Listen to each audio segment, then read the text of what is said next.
Hi friends, good morning. ఇది పొనుగంటాకు అండి. మా అత్తయ్య గారు తీసుకొస్తే మా మావయ్య గారు ఒలిచి ఇలా ప్యాక్ చేశారనమాట. ఇవి కాడలు. ఇవి మనం ఇంట్లో కూడా గ్రోత్ చేసుకోవచ్చండి. ప్లాంట్లో పాట్స్లో పెట్టుకొని గ్రోత్ చేసుకోవచ్చు. చూడండి, ఇవి చూపిస్తున్నాను కదా కాడలు. ఆ కాడలకి వేర్లు ఉంటాయండి. ఆ వేర్లు ఉన్న సైడ్ పాతితే ఈజీగా వస్తాయండి పొనుగంటాకు కళ్ళకి చాలా మంచిదనమాట. అందుట్లో మా హస్బెండ్ సాఫ్ట్వేర్ అనమాట. సో ఎక్కువసేపు ల్యాప్టాప్ అది ఉంటుంది కదా వాళ్ళకి వర్క్. సో పొనుగంటాకు వీక్లీ ట్వైస్ అయినా పెట్టండి, మంచిగా ఉంటుంది. చూపిస్తున్నాను కదండి ఆ వేర్లు ఉన్న సైడ్ మనం పెట్టుకోవాలన్నమాట, నాటుకోవాలి. మీకు నేను చూపిస్తాను చూడండి ఎలా చేసుకోవాలో. ఫస్ట్ పాట్స్ ఉన్నాయి కదండి, మట్టిని తవ్వుకోవాలండి ఫస్ట్ కొంచెం లోపలికి.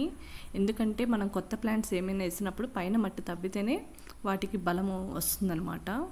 ప్లాంట్స్కి మంచిగా కొంచెం వాటర్ తడి చేసుకోవాలండి, అలా వేసేయకూడదు. లైట్గా వాటర్ అన్నిటి మీద జల్లుకోవాలండి.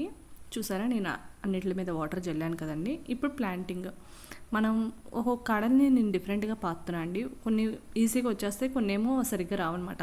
అన్నిటికి వేర్లు ఉండవు కదా. వేర్లు ఉన్న వైపు మాత్రం నేను లోతుకి అలా పాతాను. వేర్లు లేనివి వాటిని ఇలా పడుకోబెట్టి స్లాండింగ్గా వాటి మీద మట్టి వేసాను అనమాట. మీకు అన్ని కుండీలు చూపిస్తానండి. వీటిలో ఫాస్ట్గా గ్రోత్ అయిందో మీరు అలా ప్లాంటింగ్ చేసుకోవచ్చు. నేను లాస్ట్ టైం మా అత్తయ్య పాతారండి. నేను పాతినప్పుడు చిన్నగా వచ్చాయి. మా అత్తయ్య పాతిని మాత్రం చాలా బాగా గ్రోత్ అయినాయి అనమాట. సో ఆ మొక్క చూపిస్తాను చూడండి.